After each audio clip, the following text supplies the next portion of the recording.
welcome to another video for simonsthestamp.com. Today I'm going to be creating a card using this stamp from Magnolia. This is the day before Christmas stocking tilde. It's a Christmas stamp, but I'm going to make it a not a Christmas stamp with a little bit of masking, and I'm going to do the masking on the stamp before I add any ink to it. So I'm taking some like post-it tape, and I'm just taking off a little tiny piece. And it might be hard to see on camera, but she's holding a stocking right here. So I'm going to very carefully place some masking paper right there and also cover the bottom part of the stocking so that when I ink up the stamp, no ink will be applied, and then I can add something else there instead of the stocking. So I have some Tim Holtz Distress watercolor paper here. I'm just going to cut this to 4 1/4 tall, and I'm going to make it a little bit more narrow, probably just narrow enough to fit her on it. So I'm going to make a little mark here. Looks like it's probably about half. I cut it to 2 3/4 wide, and I'm going to use some archival jet black ink. I'm going to go ahead and just ink this up really well. It's going to get that paper mask really black and inky on that one side, but that's okay. We're going to remove it. Okay, so now I'll remove this mask here. You have to remember to do that step. And then stamp on my watercolor paper. I'm really going to press down. I am using the more textured side of the watercolor paper today. Normally I would use the smoother side because it gets a better stamped impression, but I really wanted that texture. Okay, so there's our stamp, and you can see where something is that she would have been holding. So I'll be filling that in with something else. I'm using a deluxe water brush from Faber-Castell today, and I'm going to be using some distress markers. I'm going to go ahead and zoom in so you can see the coloring better. Starting out with Tattered Rose on her skin tones, on her skin. So I'll just add that to the areas that would have the most shading.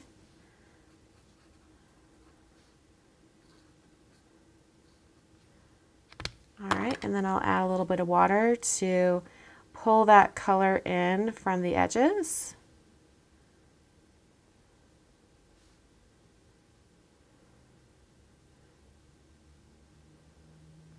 I'm going to add a tiny bit of Vintage Photo just around the very edge of, the darkest areas, because that's a really great way to add contrast.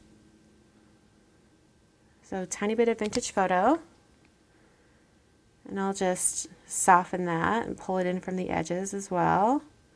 Makes her look like she has a little bit of more color, but not too much. All right, and I'm going to make sure her cheeks are pretty wet, and I'm going to bring in some worn lipstick. And this can get kind of strong, so I'm just going to add a little bit off to each side. And then soften that. Pull it in a little bit. I'm starting with Wild Honey. In fact, I might only use Wild Honey. I'm just going to add Wild Honey to the areas that would be the darkest, which is generally if it's behind something, or if it's the very root of the hair or the very end of the hair. It's hard to tell if that's her dress or her hair. I think it is her hair, and she's like bending like an S-curve. She's a skinny little thing. I'll go ahead and just soften all of this.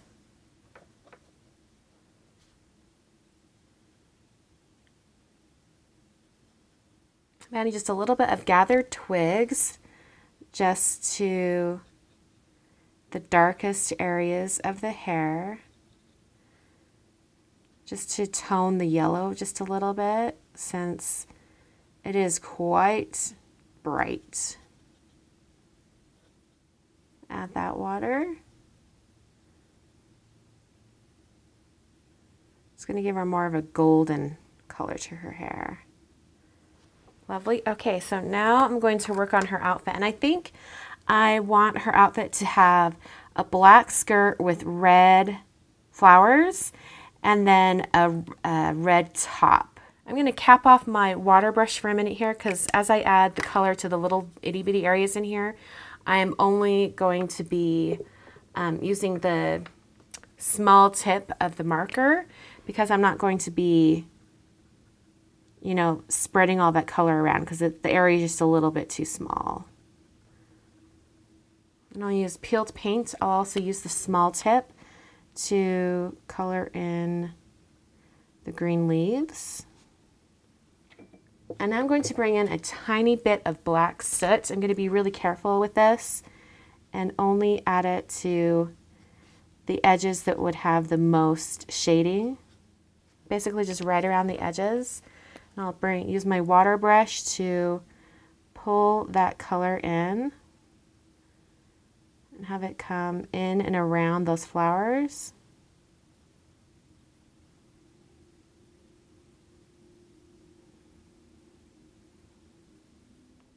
All right, and if I want to add a little bit more black, I can.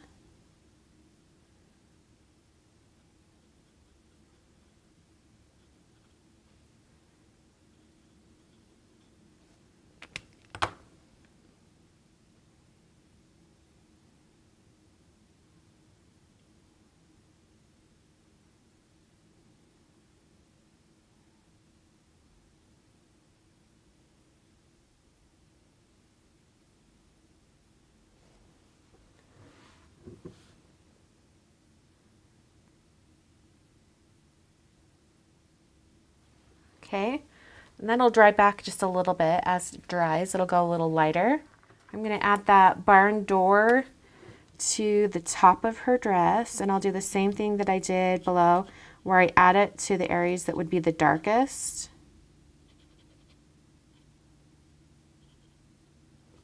And then come in and spread that color.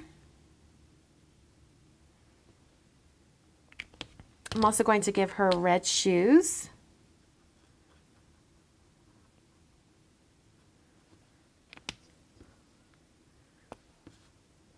They turn a little bit pink once you lighten them up, but that's okay.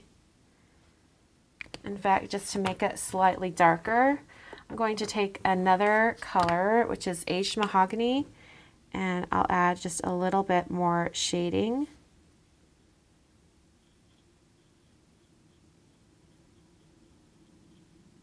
And that's just going to give it more of a rich red color.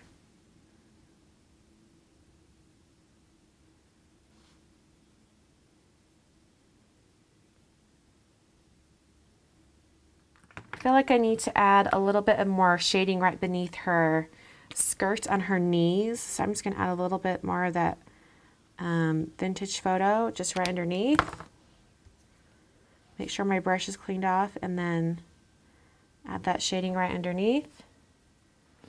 All right, now I'm going to add a shadow under her, and I'm going to have some hearts kind of dangling, so I want to make sure I extend that shadow out a little bit there too. I am using pumice stone to add the shading.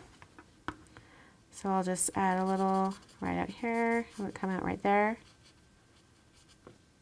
Okay. And then with my water brush, I'm just going to soften that shadow.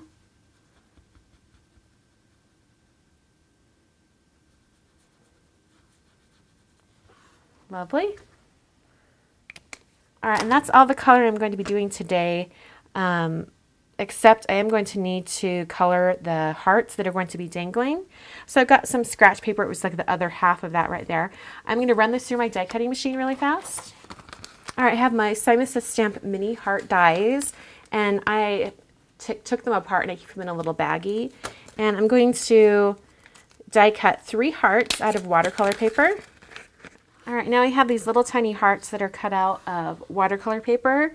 I'm going to take my worn lipstick marker and let's see here. I'm going to add a little bit of color on one side on that one. Then I'll take my water brush and just bring that color in, spread it a little bit so it looks like a pale pink heart right there. I'll do the same with barn door. Add some color on one side. and then spread it with the water brush. All right. And then to finish it off, I think I'll go ahead and do the aged mahogany, just since we're doing tones of red. All right, looks like I'm going to trim the sandal, but so it's a little bit more centered. It's now about 2.5. All right, I'm going to have these hearts on, looking like they're on strings, just kind of dangling. All right, so I'll have one come right down here, and then I'll have the other come down here, and then this one can come right up here. I'm also going to give a little bow at the top that she's holding. And I'm going to cut little tiny foam squares so that I can attach these and have them kind of popped up. So I'm cutting my foam squares to be smaller pieces. I want a little bit more color, so I'm going to go ahead and watercolor that on, or put it on with the marker and then spread it around again. It almost needs it needs more shadow. So I'm going to take Vintage Photo and just put a little bit of shadow over on that one side. And I can spread it over. I'm making a 4 1/4 by 4 1/4 square card today. So I'm going to go ahead and score this at 4 1/4. All right, and she's going to go right down there off to one side. For a sentiment, I'm using a greeting from the Simon Says Stamp Filled with Love stamp set. I'm going to have it say, "May this day be filled with love." I'm using Simon Says Stamp Schoolhouse Red cardstock, and I'm just going to use my powder tool up here at the top because that's where I'm going to be stamping and embossing. I'm using Versamark ink. I'm using white embossing powder from Hero Arts.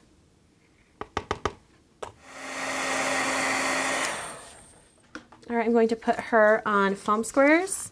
Okay, I have the sentiment that's going to go down here at the bottom. I'm just going to cut it so that it has a diagonal end on that side.